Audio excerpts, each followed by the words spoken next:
भाजपा लोकसभा सांसद सुरेश कश्यप ने लोकसभा में प्रदेश की कांग्रेस सरकार को घेरते हुए कहा कि हिमाचल प्रदेश में 18 महीनों से कांग्रेस की सरकार है, जो कि ईडी गठबंधन का भाग है और इसके राज में हिमाचल प्रदेश के विकास पर ग्रहण लग चुका है।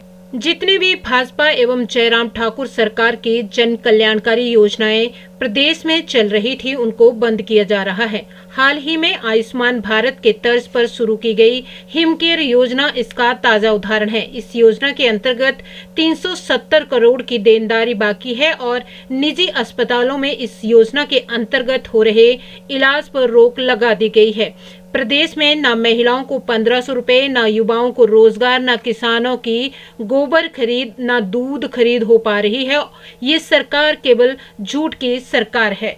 माननीय सभापति महोदय, मैं आपका बहुत बहुत आभार प्रकट करता हूं।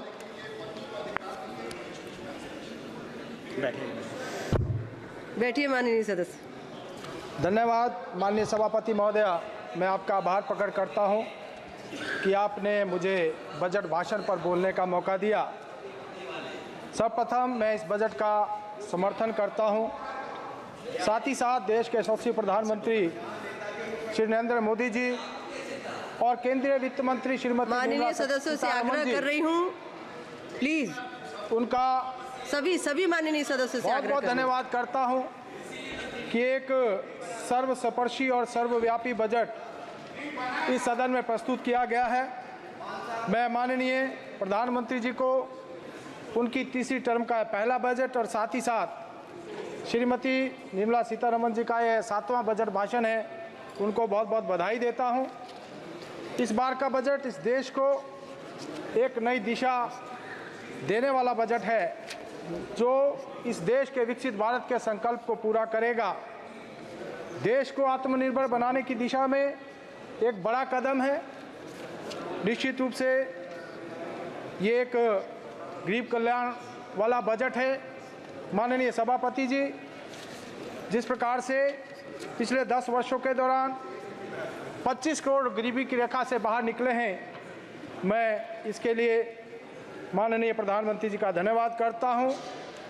ये बजट गरीब कल्याण का बजट होते हुए साथ ही साथ 80 करोड़ गरीबों को लगातार मुफ्त राशन दे रहा है। साथ ही साथ जिस प्रकार से इस बजट में प्रधानमंत्री आवास योजना के तहत 3 करोड़ अतिरिक्त घर बनाने की घोषणा की गई है, निश्चित रूप से वे घरों के लिए एक बहुत बड़ा तोहफा है। शिक्षा के क्षेत्र सहित रोजगार एवं कौशल प्रशिक्षण के क्षेत्र में मोदी सरकार ने विशेष रूप से इस बजट में प्रावधान किया है और निश्चित रूप से इस देश के युवाओं को आत्मनिर्भर बनाने की दिशा में एक बड़ा कदम है। आने वाले 5 वर्षों के दौरान कौशल विकास के माध्यम से 4.1 करोड़ युवाओं को इसका लाभ मिलेगा।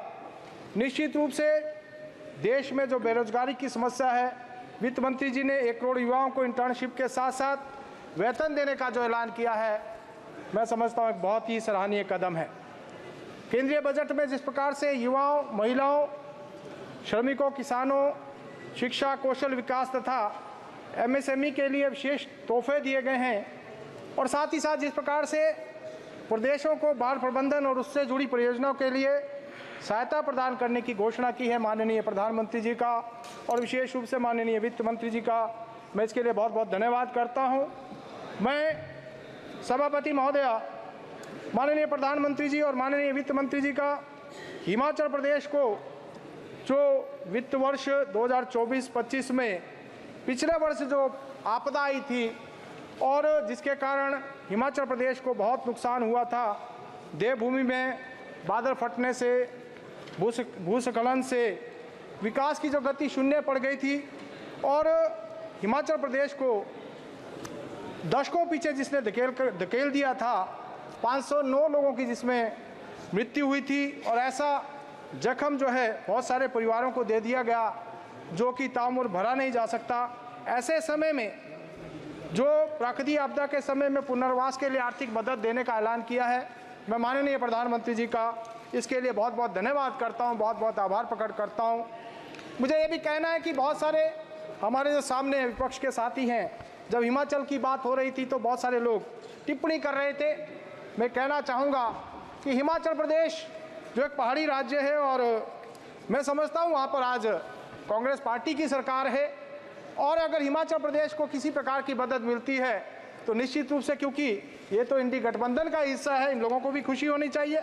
लेकिन मुझे दुख के साथ कहना पड़ रहा है कि बहुत सारे लोग इस बात को लेकर काफ़ी दुखी नजर आए, जो कि मैं समझता हूँ अच्छी बात नहीं है।